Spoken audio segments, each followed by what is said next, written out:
Alright, magandang hapon sa inyong lahat. Magandang araw muli. Salamat. Salamat sa bawat isa. Nandito na naman kayo ngayon. Nandito na naman tayo. Excited ba kayo? Amen! Okay, maganda yung pag-uusapan natin. Sino wala dito last Sunday? Taas ang kamay. Wala, yan. Yung mga wala. Lahat ng mga nandito, taas ang kamay. Gusto ko lang makita din, mga nandito. Yan, dami din. Alright, purihin ng Panginoon. So, palakpakan natin si Lord ngayong araw na ito. Alright, so once again, last Sunday we talked about us being the salt of the earth. Yung mga wala dito, ano? Sabi ni Jesus, we are the salt of the earth. Today we will talk about us being the light of the world. Okay? So yan ang ating topic ngayon. Light, we are the light of the world. So yan po, last Sunday, we are the salt of the earth. Ayan, so continuation lang ito ng ating topic at sermon ni Jesus Christ last Sunday. Alright, so baybayan nyo ito dahil napakahalaga ito sa ating buhay. Na-realize ko na ito ay isa sa mga pinakamalaking aspeto ng buhay ng isang tagasunod ni Kristo, alagad ni Kristo, mananampalataya. Taas nga ang kamay ng lahat ng mga mananampalataya kay Jesus dito, naniniwala kay Jesus. Yan. Yan, so kayo ang kausap dito. We are the salt of the earth. We are the light of the world. Okay, so basahin muna natin ang verse natin. So, ang sabi sa Matthew chapter 5 verse 13, you are the salt of the earth. But what good is salt if it has lost its flavor? Can you make it salty again? It will be thrown out and trampled underfoot as worthless. So, yan yung diniscuss natin last Sunday. Merong portion yan ngayon dito sa ating pag-uusapan kasi may kapahayagan si Lord sa akin eh. So, nadagdagan. Ito ang ating pinaka-teksto ngayong araw na ito. Matthew 5:14 verse 16. Continuation ito ng sinabi ni Jesus Christ. Ang sabi dyan, you are the light of the world, like a city on a hilltop that cannot be hidden. No one lights a lamp and then puts it under a basket.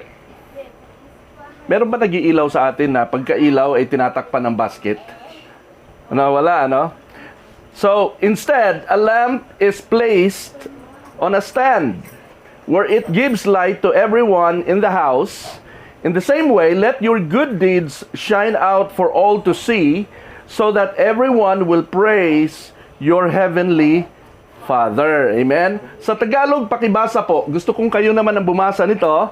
Basahin nyo sa Tagalog ng sabay-sabay. Hango po ito, ang ating mga teksto, hinango ko this time sa Bagong Tipan, Filipino Standard Version o FSV version. Medyo ang Tagalog nito ay mas medyo literal kaysa sa Magandang Balita Biblia. Mas literally translated from the original Greek. So pakibasa po, Mateo 5:13 hanggang 16. Ready, go. Kayo ang asin ng lupa, ngunit kung mawalan ng lasa at asin, paano ba maibabalik ang alat nito? Wala na itong magagamitan liban sa ito'y itapon at tapak-tapakan ng mga tao. Kayo ang ilaw ng sanlibutan.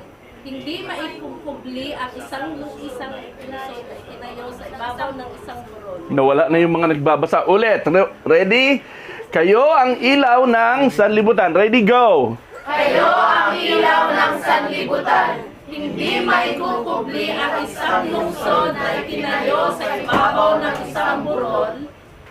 Hindi nagsisili ng ilaw ang mga tao at ilalagay lamang sa ilalim ng isang takalan. Sa kalit, ilalagay ito sa ibabaw ng isang patungan nang sa gayoy magbigay liwanag ito sa lahat ng nasa bahay.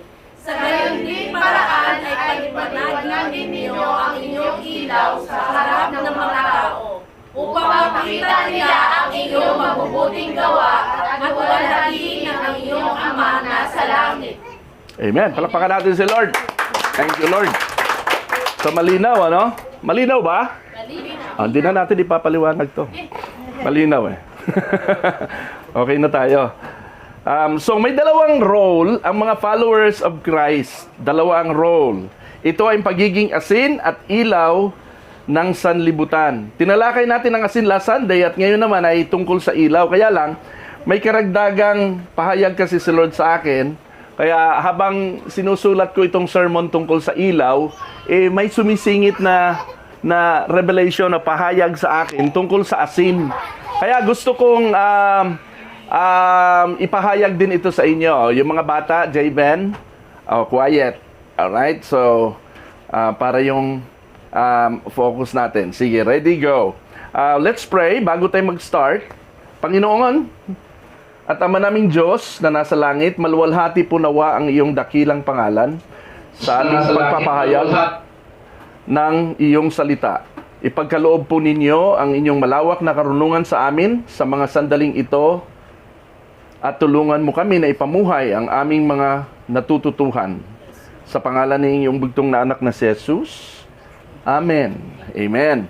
So una po nating titingnan dito ay yung pong salaysay. Kunin natin sa Tagalog, tsaka sa English, pagsamahin natin. Una, silipin natin muna ang pagiging definite ng statement ni Jesus Christ. Masyadong definitive kasi ang statement dito ni Jesus anong sabi niya dyan? You are the salt of the earth. You are the light of the world. Anong definite doon? Yung article na THE, yung the salt of the earth, the light of the world. Hindi niya sinabing you are a salt of the earth. Hindi niya sinabing you are a light of the world. Hindi tayo isa lamang sa mga asin at ilaw ng mundo kung saan may iba pang katulad natin, no? Yan ang sense ng salitang yan. Masyadong definite. Ginamitan niya ng article na you are the salt, the light. Wala tayong katulad sa makatuwid. Nasa Christianity lang talaga ang pagiging asin at ilaw. Wala ito sa ibang relihiyon ng mundo. Hindi na tayo magbabanggit ng iba't ibang mga relihiyon other than Christianity. Alam na ninyo yon. At hindi rin lahat ng naniniwala sa Diyos o nagsasabing Kristiyano, hindi lahat ng naniniwala sa Diyos Ama na si Yahweh ay itinuturing ni Jesus na asin at ilaw.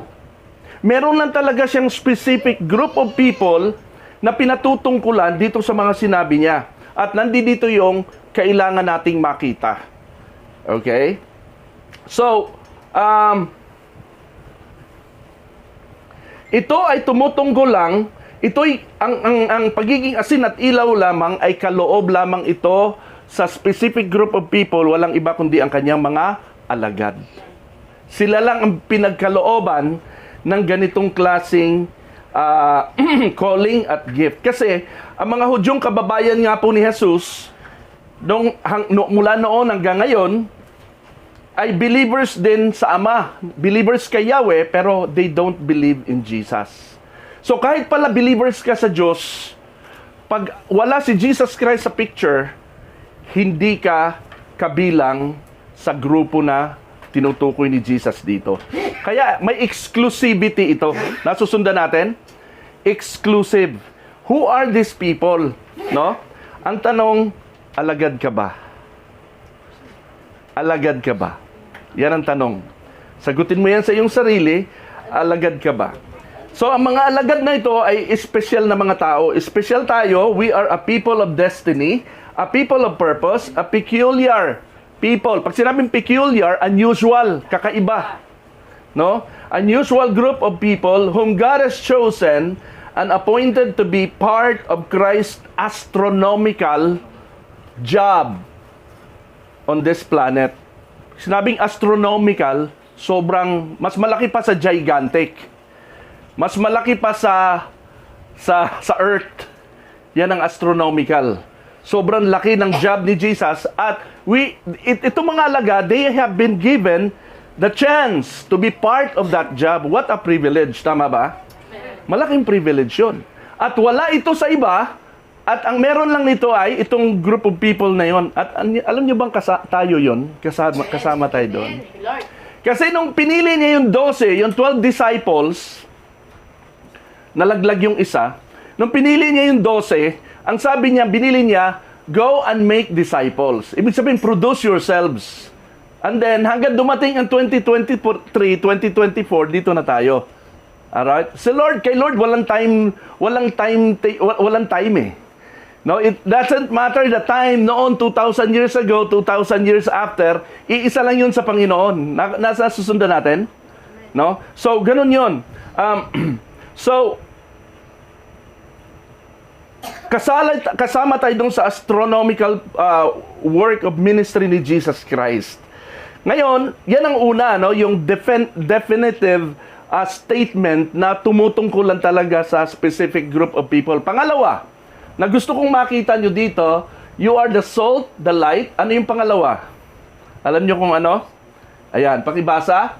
You are the salt of the earth. Definite na naman. The earth at saka the world. Now, bakit earth and world? Sa Tagalog, yung binasa nyo kanina, lupa at sanlibutan.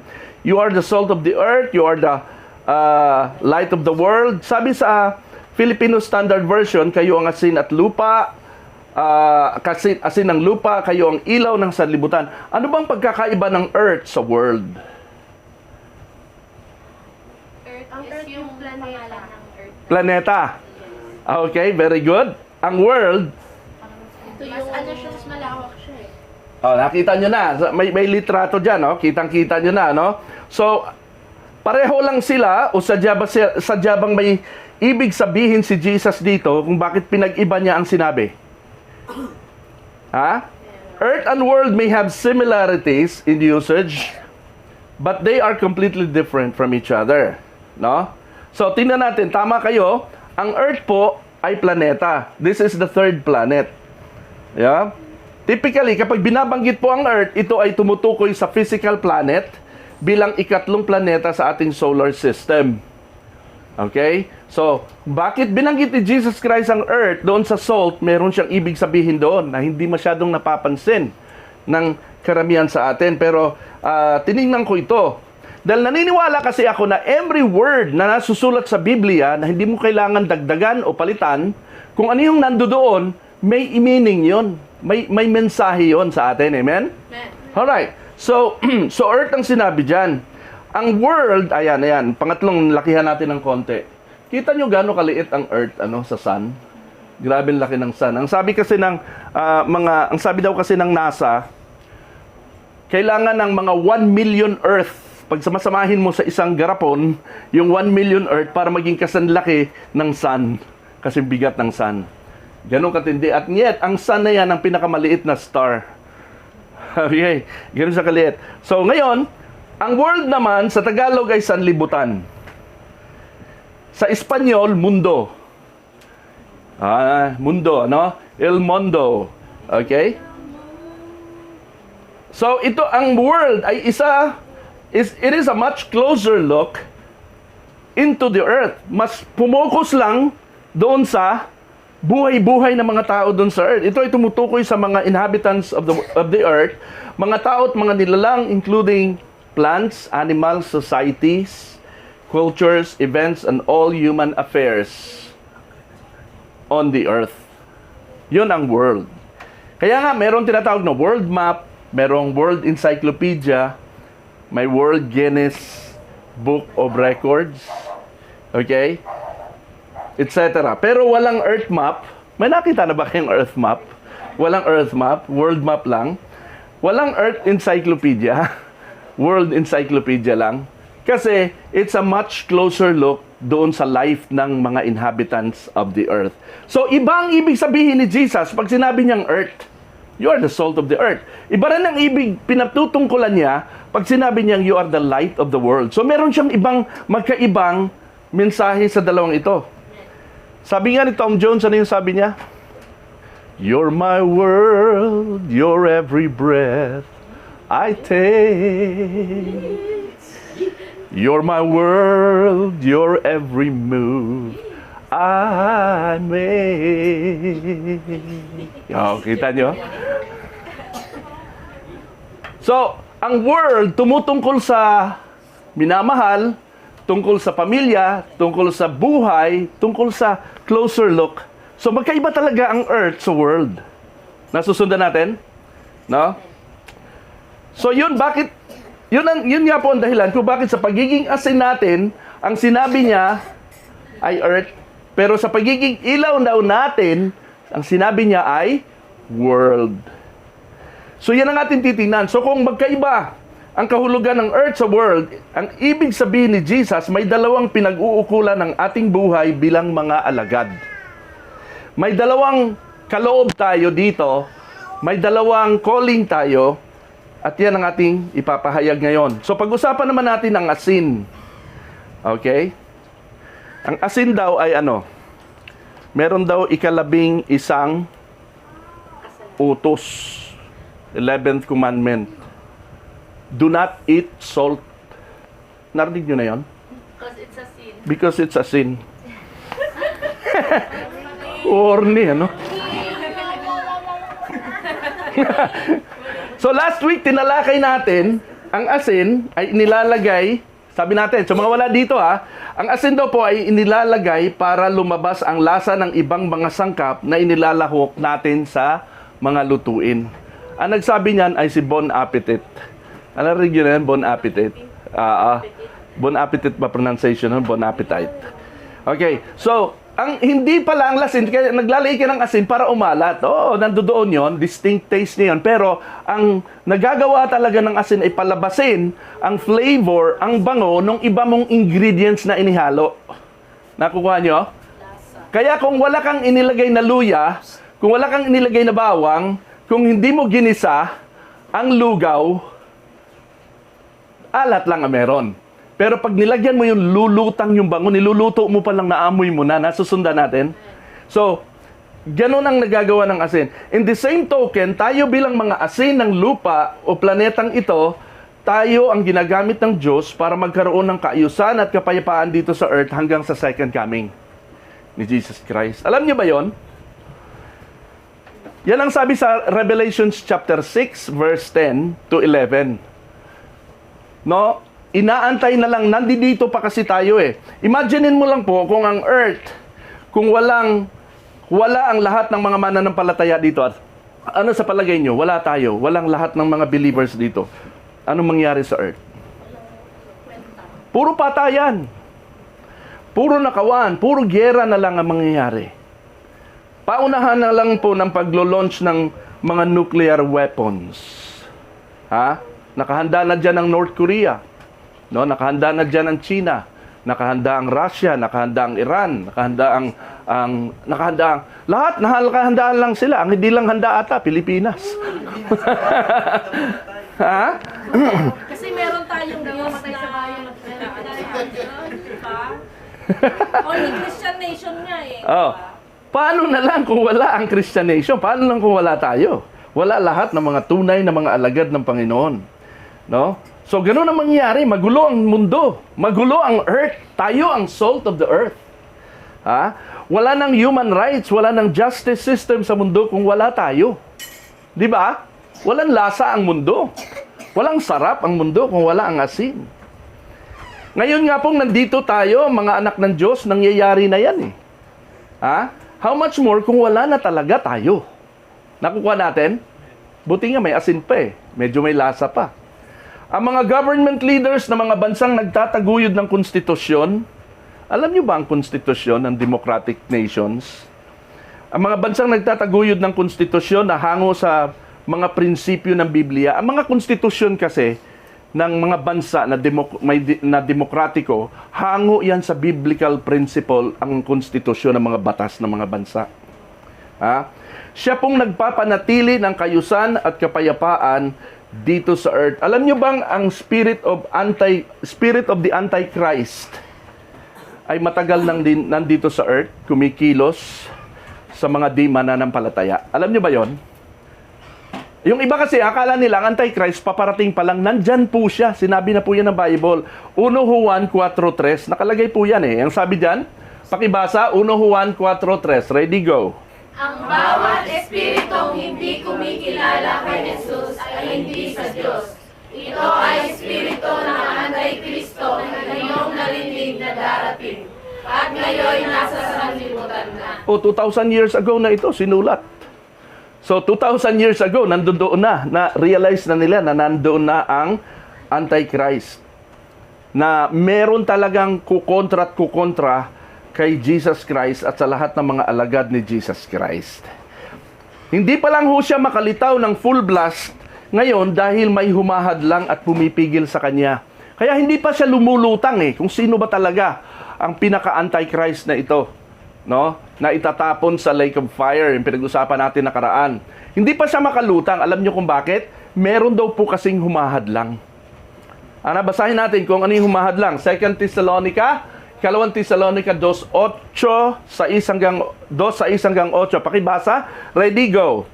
Alamin niyo kung ano ang pumipigil kaya hindi pa lumilitaw ang suwain sa takdang panahon. Palihim na kumikilos ang kapangyarihan ng kasamaan at magpapatuloy ang ganyan hanggat hindi naaalis ang humahadlang sa kanya. At kung maalis na ang hadlang, lilitaw na ang suwain. Ngunit lubusan siyang pupuksain ng Panginoong Hesus sa pamamagitan ng hininga ng kanyang bibig sa panahon ng kanyang maluwalhating pagdating. Sabi ng verse 6, alam niyo kung ano ang pumipigil kaya hindi pa lumilitaw ang swail. Ano? Yun ang tanong. Mga anak ng Diyos? Meron pang isa pa. Tama yon, partly correct. Tama din yon. Alam niyo kung ano? Ang presensya ng Holy Spirit. Nandito pa sa earth ang Holy Spirit. Siya lang ang may kayang pumigil sa Antikristo. Hindi Kristiyano, siya lang. Dahil kasi yan lang ang over and above the authority of the Antichrist, ang Holy Spirit. God, the Holy Spirit. Nandito siya sa earth. Nandito pa kasi ang Holy Spirit nagmi-ministry. Meron pa siyang misyon, di pa tapos. Tinatawag pa niya ang mga nakatakdang makilala ang Panginoon. Kaya putok na ang ebanghelyo sa internet po. Mapa TikTok, Reels, YouTube, etc. No? Lahat ng may mga verses, lahat ng may mga banggit tungkol sa Panginoon sa Biblia, ginagamit ito ng Panginoon para ihayag ang ebanghelyo, ang salita ng Diyos sa lahat ng tao. Nakukuha niya, nakasulat yan sa Mateo 24, ipangangaral sa buong daigdig ang ebanghelyo sa kadarating ang wakas. At ang internet, ang isa sa pinaka pamamaraan. Ngayon lang pumutok yan. Masyado ang gamit ng social media. Ano? So, nandito pa ang Holy Spirit. Bahagi ito ng pagpapalaganap ng ebanghelyo ng Panginoon bago dumating ang wakas ng mundo. At ang mga asin ang ginagamit ni Lord sa area na ito. Tayo, ng mga Kristiyano ang ginagamit. Sila ang nagsishare ng mga verses, ng mga reels, sa YouTube, mga TikTok, sa Facebook, etc. At alam niyo po ba kung saan ang address dito? Saan nakatira ang Holy Spirit? Saan ang address ng Holy Spirit dito sa earth? Alam niyo ba kung saan? Isang address ang alam ko. Alam niyo kung saan? Sa Block 10B, Lot 15, Kingstown 1, Bagumbong. Alam din? Ha? Ayan, alam ko nandoon ang doon nakatira ang Holy Spirit. Ang Holy Spirit. Nasa puso ko. Sabihin niyo, nasa puso natin. Ang tahanan ng Holy Spirit. Kita mo? No? Nasa mga Kristiyano. Palakpakan natin si Lord. Our body is the temple of the Holy Spirit. 1 Corinthians 6:19-20. Andito yung address niya. Ito yung headquarters niya. Nasa buhay ng bawat isa. Sa makatuwid, napipigilan, nahahadlangan ng kaaway sa kanyang mga binabalak sa earth dahil sa mga taong pinananahanan ng banal na espiritu. Tayo yun. Sabihin mo sa iyong katabi, ikaw yun. Ikaw yun. Ano? Tayo yun. Tayo yun. Kaya nandito si Nanay Lourdes. Yan. Presidente. Nandito si Nanay Lourdes. Correct. Kaya may nakakita. At dinala niya. Kaya may sarap pa din, may lasa pa rin ang buhay dito sa earth. Kahit laganap ang kahirapan because the joy of the Lord is our strength. Amen? Sabihin natin, the joy of the Lord is my strength. The joy of the Lord is my strength. Alam niyo ba yung kantang yun? The joy of the Lord is my... Sige, kantahin po. The joy of the Lord is my strength. The joy of the Lord is my strength. Oh, the joy of the Lord is my strength. He gives me living water and I thirst no more. He gives me living water and I thirst no more. He gives me living water and I thirst no more. Oh, the joy of the Lord is my strength. Everybody! Ha ha ha ha ha ha ha. Hallelujah! Ha ha ha ha ha ha. Hallelujah! Ha ha ha ha ha ha. Hallelujah! Oh, the joy of the Lord is my strength. Amen. Yee! Grabe pala, no? Kaya tayo merong joy sa kabila ng hirap, sa kabila ng kahit mamatay tayo, sapagkat ang Holy Spirit, yung living water, He gives me living water. That's, living water is the symbol of the Holy Spirit. Kaya we don't thirst. No? Because the Holy Spirit is residing in us. No? Kaya tayo naging asin. Nakuha nyo? Yan. Kaya talagang, grabe po, wala talagang, kaya talagang we are the salt of the earth dahil sa atin may lasa pa ang sanlibutan, masarap pa rin ang buhay sa earth. Amen? Sabihin mo nga sa iyong katabi, you are the salt of the earth. You are the salt of the earth. Yan. You are the salt of the Alright, last week, tinalakay natin yung nagagawa ng asin. Di na natin tatalakayin yan ngayon. Umabante tayo ngayon sa ilaw. Ha? Ilaw naman tayo. You are the light of the world. Ito ang world ngayon. Yan ang world map. Ano? You are the light of the world. Ano naman ang role natin bilang ilaw ng sanlibutan? Ha? Anong role natin? Para magkaroon ng liwanag. Yan. Bilang sinabi ni Lord ang world as you are the light of the world, ang role natin as light ay hindi na sa planeta na uukol kundi sa buhay naman ng mga taong nakatira sa planet Earth. Doon naman tayo gagamitin para magsilbing ilaw sa mga tao.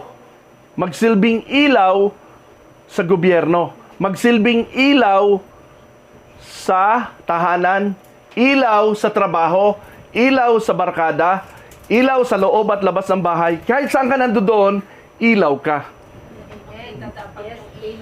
Hello, sabihin mo sa iyong katabi, ilaw ka. ilaw ka. Now, meron pong ilaw, merong ilaw na pupundi. Pundido, hindi. Hindi siya nakakonect doon sa source. Hindi nakakonect sa source, tama yon. Hindi nakasaksak. Ano? Yung iba, rechargeable. Ay matagal nang hindi nakapag-recharge. So, nalobat na siya. Ano? Dapat pagkakayaan na laloba. Katulad ng cellphone. Di ba? Ang cellphone, Nakasolar. So you can imagine, ano, kung ano ang calling sa atin bilang light of the world. Light is equally as important as salt. No? Paano na lang kaya kung walang liwanag? hindi madilim. Imagine niyo kung walang liwanag. As in imagine niyo kaya, no? Basic. As in, Isipin nyo. Hindi na pag-isip. so as in, imagine niyo po, what if God did not create light at all? What if God di siya nag-create ng light at all? Only sheer darkness. Alam niyo ba pang ilang creation ni God? Pag binilang mo ang mga creation niya sa Genesis, pang ilang creation ng light? Hindi. Pangalawa. Tama si JR. In the beginning, God created the heavens and the earth. And then, puro darkness yun, nung create niya. And then, He said, verse 3, let there be light, and there was light. Inuna niya, importante pala talaga ang liwanag bago ang lahat. Dapat klaro bago ka magsimulang gumawa. Malinaw. Hindi yung gumagawa ka na, patay lahat ng ilaw, madilim. Ano, asan na ba yung tools ko? Magbuhay ka muna ng ilaw. Nasusundan natin. So si Lord, inuna niya yan. So what if there was no light at all? Hindi niya create. Pusikit na kadiliman. What would the universe be like without light? So gano'n ka-importante ang ilaw. At sinabi niya, you are the light of the world. So kung wala tayo dito, madilim ang mundo. Magulo ang mundo. Hindi masarap mabuhay sa madilim na mundo. Subukan mong challenge, 24-hour challenge. Maglagay ka ng takip sa mata mo, 24 hours. Pero tuloy mo ang trabaho mo. Kung ano yung ginagawa mo sabay, maglinis ka, maglaba ka, magluto ka, na nakatapiring. Imagine mo, i-challenge mo kung anong magiging epekto sa'yo. Napakahirap, di ba? So light is very important. Without light, your eyes would be useless. As if you're blind, you won't be able to comprehend and appreciate the beauty and the colors and landscapes of the earth's horizons. Hindi mo ma-appreciate yun. Kung ang asin ay inilalabas nito ang lasa ng mga pagkain, ang ilaw naman ang nagmumulat sa mga mata ng mga taong nasa kadiliman. Yan ang trabaho natin.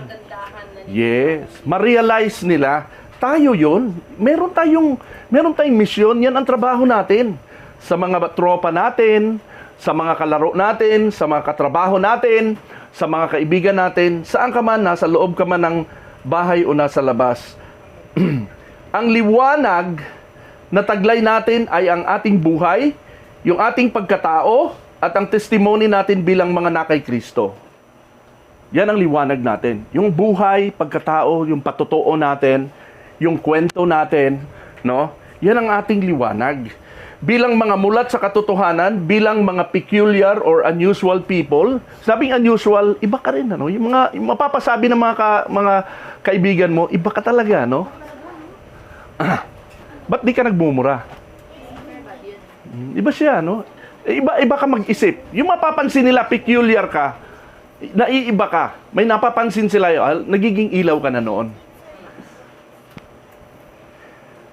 Pero kapag inakbayan ka ng katropa mong nasa kadiliman, Tumilim ka na rin. inakbayan ka, eto, idol ko to kasi mas loko-loko to sa akin. Kristiyano, sinabihan kang ganun. Nako, nasira na ang ilaw mo, pundido pala. Hinahangaan ka niya kasi mas brutal ka pala sa kanya, no? So yan po yan, ano? Peculiar people bilang mga nagtataglay ng mabuting balita ni Kristo. Alam niyo ba kasi, ang Bible hindi binabasa yan ng mga tao. Nakikita niyo, nasusundan niyo? Ito nga preaching ko, hindi to pinakikinggan ito pag inabot ng 1 oras. Hindi to pinapanonood, pinakikinggan kasi gusto nila mga mabilisan, yung mga nakakatawa. Anong pinanonood nyo? Yung seryosong mga nasa Reels o nasa YouTube o yung mga nakakatawa? Mga nakakatawa. Mga kalokohan. Yung mga ganon, di ba? Hindi to. Pero, wag ka.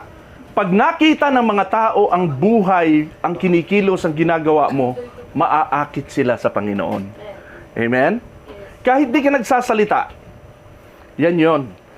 Tayo po ang tanglaw sa landas ng mga tao upang matagpuan nila ang daan ni Kristo at malaman ng lahat na si Jesus ang daan, ang katotohanan at ang buhay. Walang sino mang makapupunta sa Ama kundi sa pamamagitan ni Jesus. Ang liwanag na taglay natin ay nakikita sa uri ng pamumuhay natin. Pananalita, pananaw, kung mag-isip ka, pananampalataya, mga ginagawa natin sa loob ng bahay, sa trabaho, sa mga interactions natin with our fellow believers and unbelievers alike, na naiiba kaysa sa karaniwang mga tao. Dapat maiba ka talaga. I-assess mo sarili mo. Tingin sa akin. I-assess mo sarili mo. Tingin mo ba naiiba ka sa mga tropa mo? Kapag ang assessment mo, oo, ibig sabihin pinamumuhay mo ang salita ng Panginoon. Pero pag sa tingin mo hindi, no? Baka katulad ka lang nila. So may kailangan kang ayusin. Sabi mo sa iyong katabi, umayos ka. Umayos ka.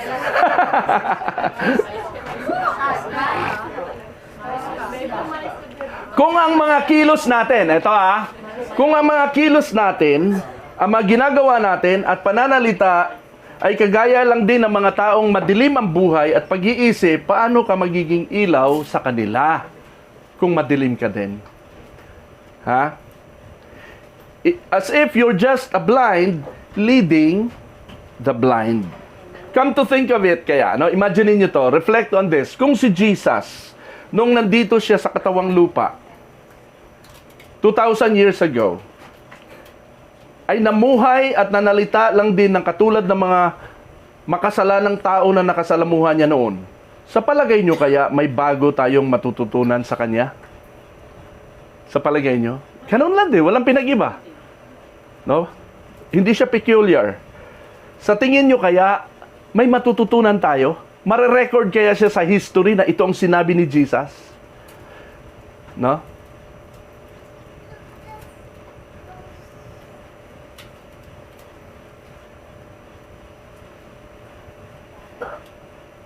Sa palagay nyo kaya may Christianity ngayon? Walang susundan eh. Wala. Walang bago eh. No? Therefore, we are all here because once upon a time, someone in history stepped up his life above the common man. Merong umiba. And set an example for us to follow. Si Jesus yun. That person was Jesus Christ, the true light that gives light to every man. John chapter 1. He is the true light that came to the world, that gives light to every man. At ipinagkaloob niya sa atin ang kanyang liwanag upang tayo naman ang magpapatuloy ng kanyang liwanag dito sa sanlibutan. Amen ba? And that's a privilege. Actually, it's a great, big privilege na wala ang mga unbelievers, na wala ang mga professing Christians. Alam nyo bang may mga Kristiyano pa rin ang turing nila sa sarili pero ang totoo matagal nang namatay ang kanilang apoy sa Panginoon? Alam nyo ba yon? At di na sila nagliliwanag sa sanlibutan? Tingnan mo yung sarili, kung ikaw yon o hindi. Ganon din yung apoy ng liwanag o ilawan natin. Unti-unting manlalamig at mamamatayan kapag ikinulob. Amen? Kinukulob ba natin ang ilaw natin? Pag hindi mo ginagamit, paano mo kinukulob ang iyong ilaw? Kapag ikaw ay laging nasa comfort zone at di mo inilalabas para makita ng mga tao ang liwanag sa iyo. Yan yon. Kapag hindi ka na naninindigan sa salita ng Diyos, sa Biblia, hindi mo pinamumuhay ang ebanghelyong napapakinggan mo, kapag masyado kang nakikiuso sa mga galawan ng mga wala kay Kristo, ikinukulob mo ang apoy ng iyong ilawan at namamatay yung liwanag mo. Grabe, ano? Meron ba akong image niyan? So, yan o. We are the light of the world. Yan.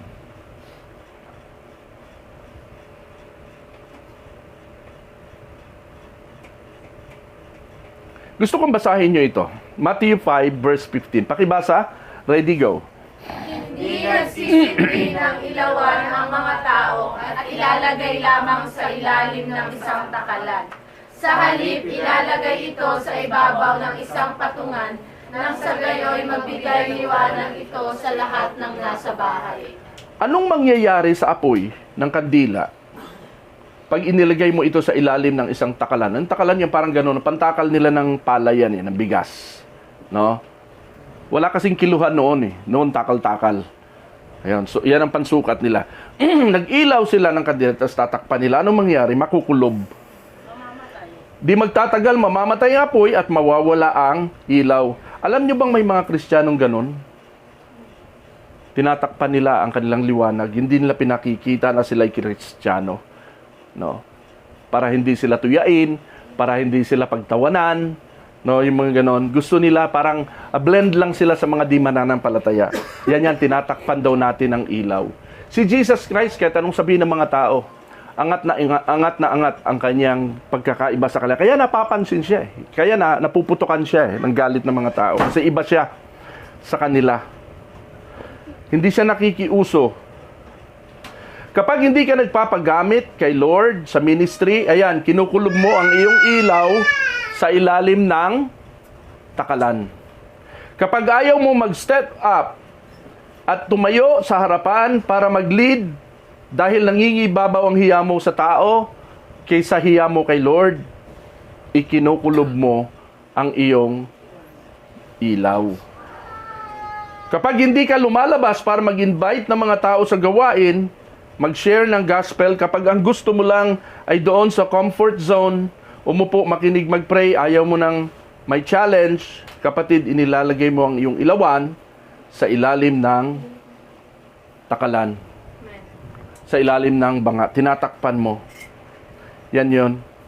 Kaya hindi ka nagagamit, hindi ka nakakatulong na magliwanag para kay Lord. Yung mga ilawang palagi lang nasa ilalim, nakatago, kahit sindihan mo,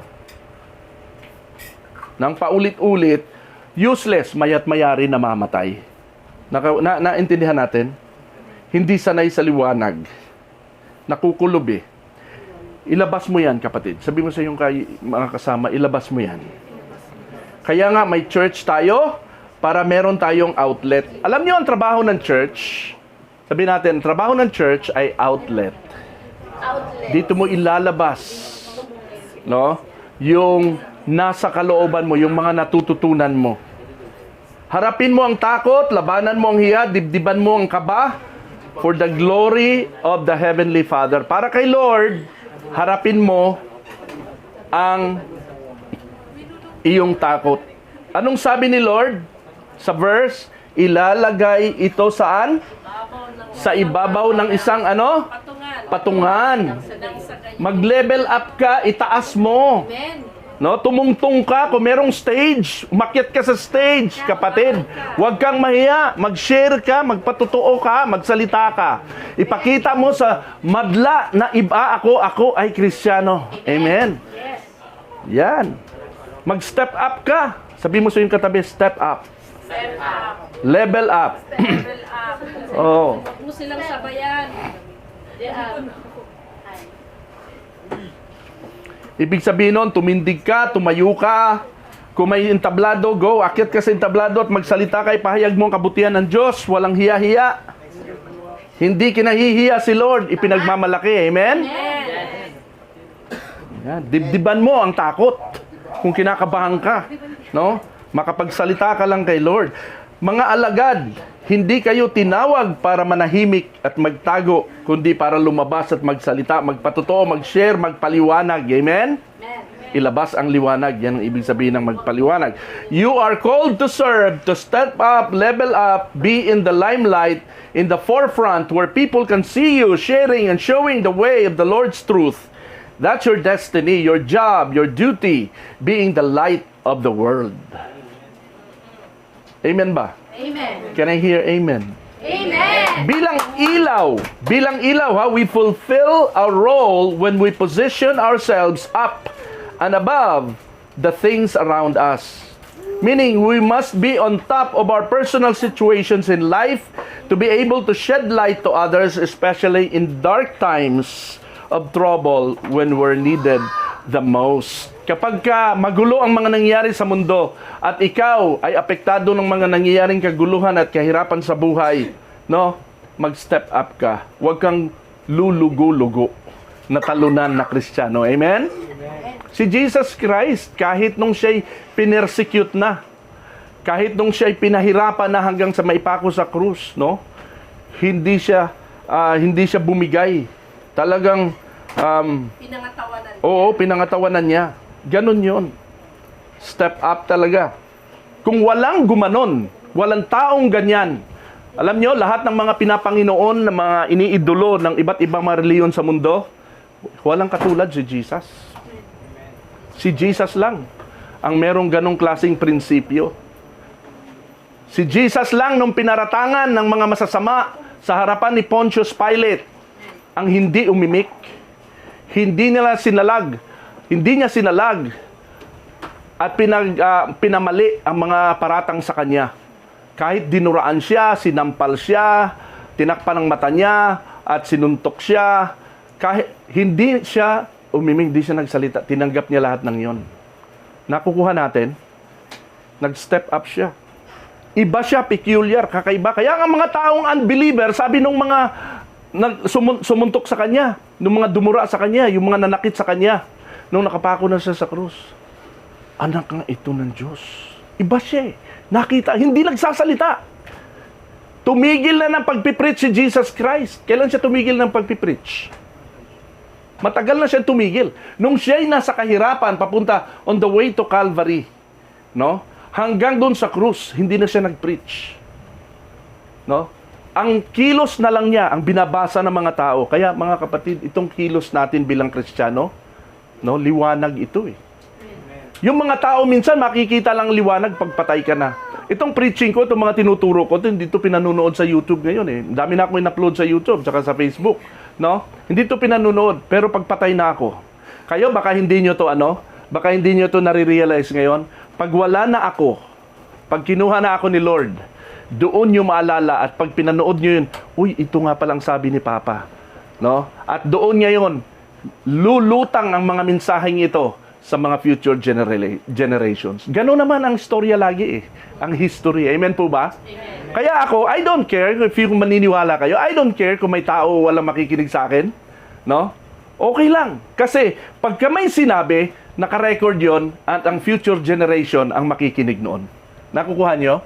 Yung iba sa inyo na present generation ay malamang baka mapipick up yun later sa kanyo lang marirealize. Mga disciples, kailan nag-init? Kailan pumutok? Nung patay na si Jesus. Nung wala na si Jesus. Doon lang sila pumutok ng gusto. At pumutok ang Christianity. Nasusundan nyo? Pero nung buhay pa si Jesus, wala. Tinutulog-tulugan lang siya ng mga disipulo. Naintindihan natin? Ganon yung...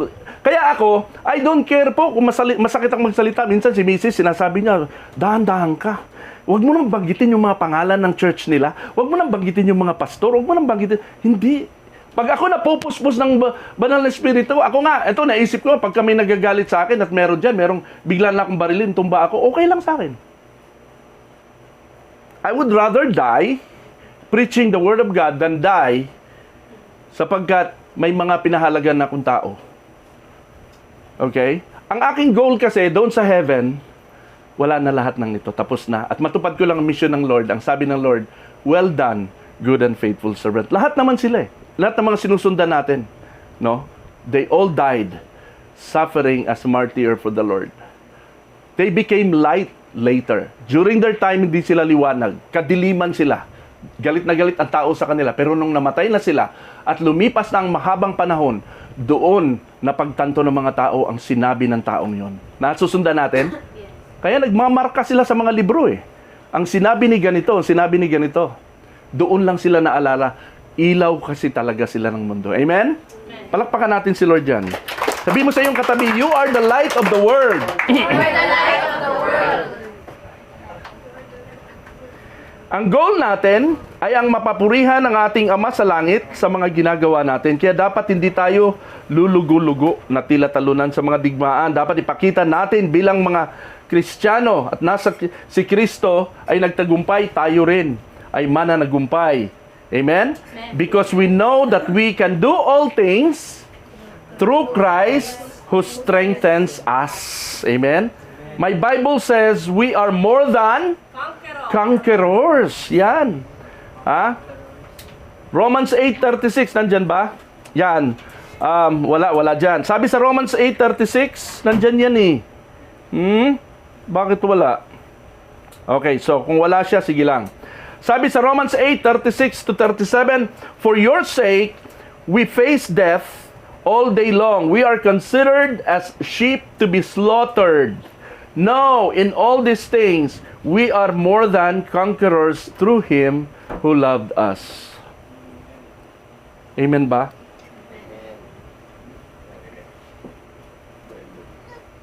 Gusto kong basahin niyo itong verse na ito. Pakibasa, ready, go. Sa gayon ding paraan ay paliwanagin ninyo ang inyong ilaw sa harap ng mga tao, upang makita nila ang inyong mabubuting gawa at luwalhatiin ang inyong amang sa langit. Amen.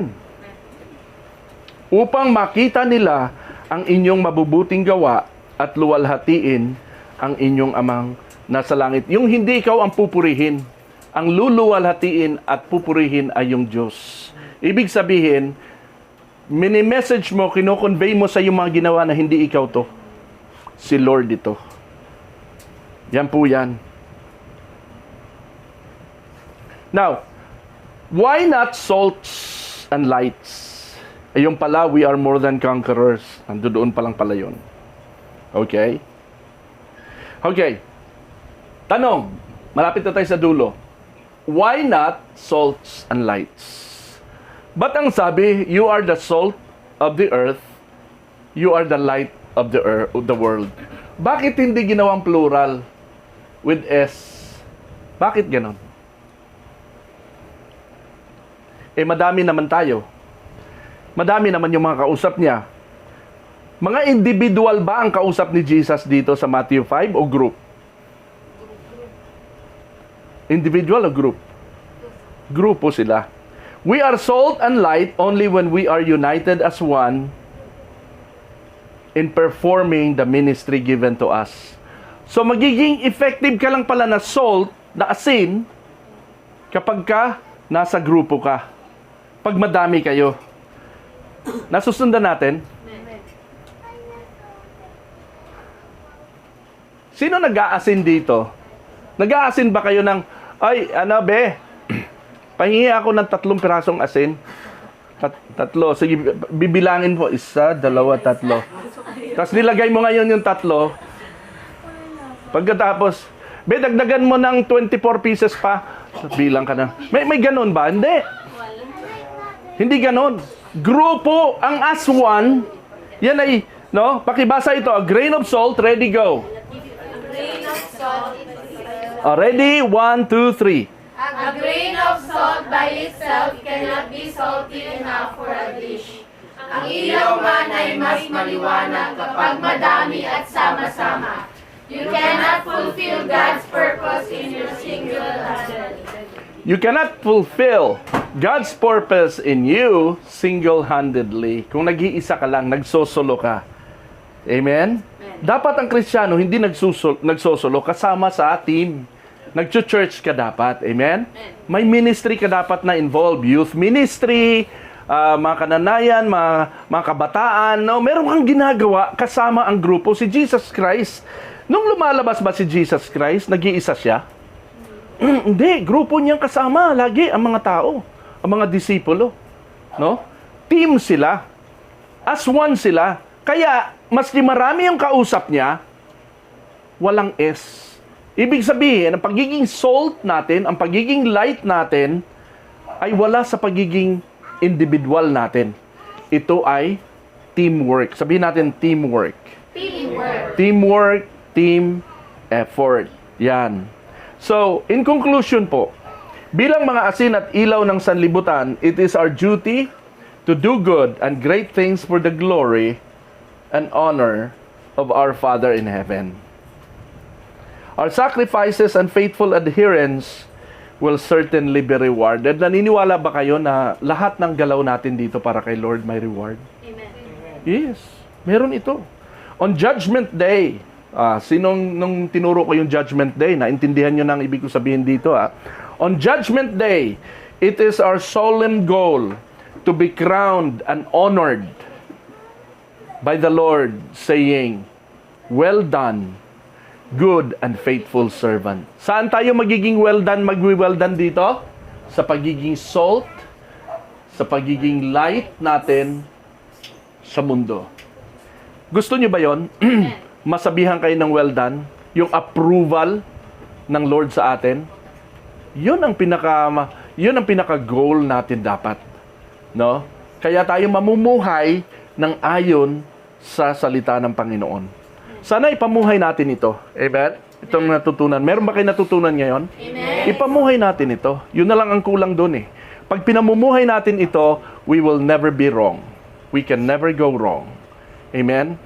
So, tayo po'y mananalangin. Nais ko pong yumuko ang bawat isa. Let us pray. Dakilang Diyos, marami pong salamat sa iyong salita na tinuro sa amin ngayong araw. Dakila ang iyong kabutihan, ang kagandahang loob sa amin, Panginoon. Ang iyong karunungan ay binigay mo sa amin. Nawa, sa aral namin natutunan, ay maipamuhay po namin ito upang matupad namin, Panginoon, ang iyong layunin sa aming buhay. Lord, dalangin namin sa iyo na hayaan mo po, Panginoon, bigyan mo po kami ng wisdom na kami ay makahayo, na kami ay gamitin mo upang ang iyong salita ay maiparating sa mga tao at marami pa ang salt na dadating, marami pa, lalaki, dadami ang aming salt, dadami ang aming ilaw sapagkat pag mas maraming ilaw ay mas maliwanag at mas masaya. Lord, purihin ka dakilang Diyos sa iyong kabutihan sa amin sa araw na ito. Ito po aming dalangin. Puspusin mo ng banal na espiritu ang iyong mga anak na ito, lalong-lalo na yung mga nandito ngayon at nakapakinig ng iyong salita. Sa lahat, Lord, ng naabot ng video na cast na ito sa Facebook, sa YouTube, ikaw, Panginoon, ang siyang gumamit nito upang ma-reach out ang mga kaluluwa at mga tao na mga tinawag mo bilang mga asin at ilaw ng sanlibutan. Sa iyo ko pinagkakatiwala, Panginoon, ang mensahe na kanilang narinig. Sa iyo ang kaluwalhatian, Ama, sa pangalan ni Jesus. Ito po ang aming dalangin. Amen. Amen. Palakpakan po natin si Lord.